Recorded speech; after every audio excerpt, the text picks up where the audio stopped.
Hey, so I'm going to show you how to organize your documents. And the way to think about your computer, in terms of like the files that it has on it, is kind of like a binder. And that if you have a binder, which is a container for some files, just like a computer is a container for some files, and you just shove files randomly into your binder, you won't be able to find your files, especially if you're not like labeling those files very carefully.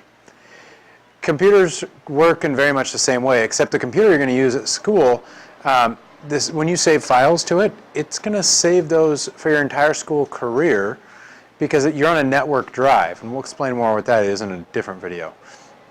But what I mean by that is that you have stuff in your computer right now that you probably did in elementary school, and you have stuff you've probably already done this year, and then as you go to high school, you'll have stuff that you've done from high school. And it's all going to be on your computer. So if we were to imagine that in like binder terms, it'd be like you had one binder from elementary school to high school, you just randomly shoved files into it and papers into it for the entire time, and then you had to find stuff, and that wouldn't work very well. So we're going to talk about how you organize your computer to make it work for you so you can find your things. And the idea behind it is the same thing you'd use in a binder. In a binder, you put folders, and then you put your papers or your files into those folders. We're going to make folders in your computer too, and then you'll be able to put files into those. Here's how this works. If you hit the Start menu, and then you hit Documents, this is the place that Windows has automatically set up as like where they think you should save your files. Now, in your computer at home, you might choose to save them somewhere else, but when you're at school, this isn't a bad way to go because it's just kind of the way it's set up to be used. Well, within your documents library, you might have all sorts of different files, all sorts of different Word documents or whatever, collected from this year, last year, and years past. And our struggle now is like, how do we organize these?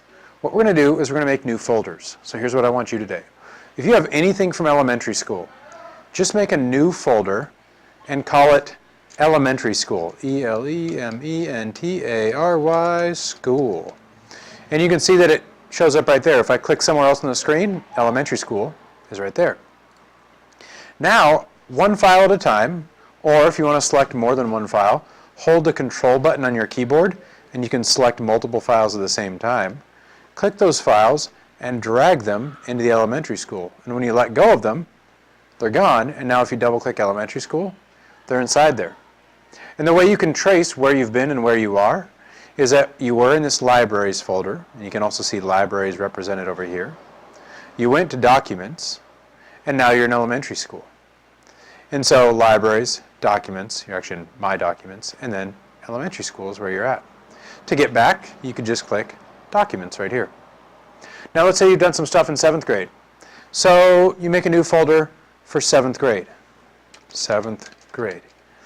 Okay, that's a good start, but think about your binder this year. Your binder this year isn't just like one random like container for folders. You put folders inside of it to organize your classes. We'll do that. So double click 7th grade. Now you're inside Libraries, you're inside Documents, you're inside 7th grade. Click New Folder and make a new folder for each one of your classes. So I'm going to do like Language Arts, and I click away in the screen, New Folder, FPT, that's this class, new folder, math maybe, new folder, science, new folder, social studies. Okay, so now you got these new folders, and like, I got to get back out to my documents. Okay, so I'm going to go back to my documents, great. Okay, say this thing, this goes in my Language Arts folder. Okay. Well, if I drag it, it's just going to go to my 7th grade folder. Then I got to go into the 7th grade folder and drag it into my Language Arts folder, which is okay, but that's a lot of steps. Here's what you could do. Open up 2 windows. Here's how we'll do this. Go back to the Start menu. Click Documents again. Now it opened up a new window with your documents. Okay, so you got one window and it's on top of the other window. Here's a really cool trick to make it so you can like really neatly split 2 windows across the screen. Click the window you want, and then there's 2 ways to do this. One way is you can drag to the corner until it makes like that kind of ghost window, that rectangle that just popped up, pop up over the screen, and then you let go, and it makes it exactly half of the screen. The other way you can do it is when you select the window you want to work with, you hold the Windows button. That's like the little wavy square towards the bottom of your keyboard. Hold that, don't tap it. If you tap it, it brings up the start menu and you got to click away. So you got to hold it, and then you tap an arrow key to whatever side of the screen you want that window to zoom to. So we're going to go arrow key to the side, and now we got them. So now look at this. I'm in my documents, and I'm like, oh, this video file, oh, this is part of my FPT class. So you drag that video file over to FPT. The trick I just showed you for splitting screens works with any program you're using on Windows ever, pretty much. So if you're doing research, say you have the internet up, you could bring up the internet and you go Windows button side arrow, great. And now I'll bring up Microsoft Word, and when Word loads, I'm going to take some notes. So blank document, Windows button side arrow, now I'm going to take my notes. Or even better, if you're using like Google Docs off your digital locker, which I'll show you how to do later on in this path, you could open up a new instance of Chrome, or if you have multiple tabs open in Chrome, you can click the tab and drag it down, and it makes it its own new window.